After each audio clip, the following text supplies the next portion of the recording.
سعودی عرب، UAE اور خلیجی ممالک میں آج عید الاضحیٰ مذہبی جوش و جذبے سے منائی جا رہی ہے۔ مکہ مکرمہ کی مسجد الحرام اور مدینہ منورہ کی مسجد نبوی میں نماز عید کے روح پرور اجتماعات منعقد ہوئے، جن میں لاکھوں فرزندان توحید نے شرکت کی۔ مسجد الحرام میں نماز عید کی امامت حرمین شریفین کے امام نے کی، جبکہ مسجد نبوی میں بھی نمازیوں کی بڑی تعداد موجود تھی۔ مکہ مکرمہ میں مسجد الحرام اور مدینہ میں مسجد نبوی صلی اللہ علیہ وسلم میں نماز عید کا خطبہ دیا گیا۔ عید کی نماز کے بڑے اجتماعات میں امت مسلمہ کے اتحاد، عالم اسلام کی ترقی اور فلسطین اور دیگر مظلوم مسلمانوں کے لیے خصوصی دعائیں کی گئیں۔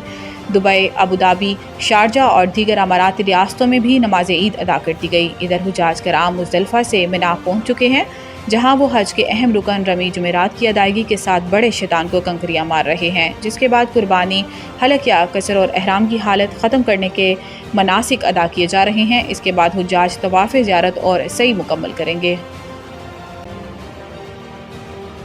بھارت میں دہشت گردی کا کوئی واقعہ ہوتا ہے تو اسے جنگ سمجھا جاتا ہے۔ بلاول بھٹو زرداری کی قیادت میں پاکستانی وفد نے امریکی قانون سازوں سے ملاقاتیں کی، جس میں انہوں نے خطے میں امن و استحکام کی اہمیت کو اجاگر کیا اور پاک بھارت جنگ میں امریکی کردار کو سراہا۔ امریکی وفد میں کانگریس رکن Jack Bergman, Tom Suozzi, Ryan Zinke, Maxine وارڈز، Al Green, Jonathan Jackson, Hank Johnson, Stacey Plaskett اور ہنری کیولائر اور دیگر اراکین شامل ہیں۔ اس موقع پر گفتگو کرتے ہوئے بلاول بھٹو زرداری نے کہا کہ وزیر اعظم شہباز شریف نے اس وفد کو امن کا مشن دیا۔ اس مشن میں بھارت سے بات چیت اور سفارتکاری کے ذریعے مسائل کا حل تلاش کرنا شامل ہے۔ جنگ بندی خوشائن ضرور ہے، لیکن یہ محض ایک آغاز ہے۔ بلاول بھٹو زرداری نے کہا کہ بھارت اور پاکستان جنوبی ایشیا اور بالواسطہ طور پر پوری دنیا آج اس بحران کے آغاز کے وقت کی نسبت زیادہ غیر محفوظ ہے۔ پاکستان اور بھارت کے درمیان مکمل جنگ کی حد آج ہماری تاریخ میں کبھی بھی اتنی کم نہیں رہی۔ بھارت میں کہیں بھی دہشت گردی کا کوئی واقعہ پیش آتا ہے، ثبوت ہو یا نہ ہو، اس کا مطلب جنگ سمجھا جاتا ہے۔ بلاول بھٹو نے مقبوضہ کشمیر میں انسانی حقوق کی ابتر صورتحال پر شدید تشویش کا اظہار کرتے ہوئے کہا کہ کشمیری عوام کو اقوام متحدہ کی قراردادوں کے مطابق حق خود ارادیت دیا جائے۔ پاکستان میں بہت مضبوط لیڈرشپ ہے۔ امریکی صدر Donald Trump German chancellor Friedrich Merz سے وائٹ ہاؤس میں ملاقات کے دوران گفتگو میں صدر ٹرمپ نے کہا کہ فخر ہے کہ دو ایٹمی ریاستوں کے درمیان جنگ بندی کرائی۔ دونوں ملکوں سے کہا کہ آپ گولیاں چلائیں گے تو تجارت نہیں ہوگی۔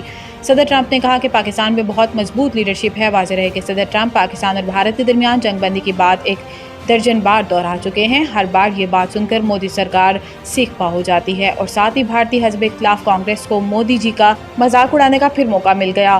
گزشتہ ماہ بھارتی سیکرٹری خارجہ وکرم مسری نے پاکستان اور بھارت کے درمیان جنگ بندی میں امریکی کوششوں کا سرے سے انکار کیا تھا۔ بھارت کے سیکرٹری خارجہ وکرم مسری نے پارلیمانی کمیٹی کو بریفنگ دیتے ہوئے کہا تھا کہ پاک بھارت فائر بندی قطعی طور پر دو طرفہ نہیں تھی۔ سندھ حکومت کا عید الاضحیٰ کے موقع پر قیدیوں کے لیے خصوصی معافی کا اعلان۔ سندھ حکومت نے عید الاضحیٰ کے موقع پر قیدیوں کے لیے 120 دن کی خصوصی معافی کا اعلان کر دیا۔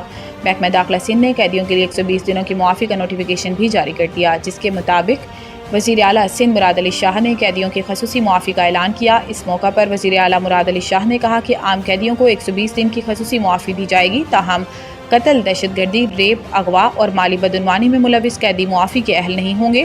وزیر اعلیٰ سندھ کے مطابق معافی کا اطلاق صرف عام سزا یافتہ قیدیوں پر ہوگا۔ سزائے موت کے قیدی اس ریلیف میں شامل نہیں ہوں گے۔ اس کے علاوہ منشیات، فورن ایکٹ، جاسوسی اور مالی بے ضابطہ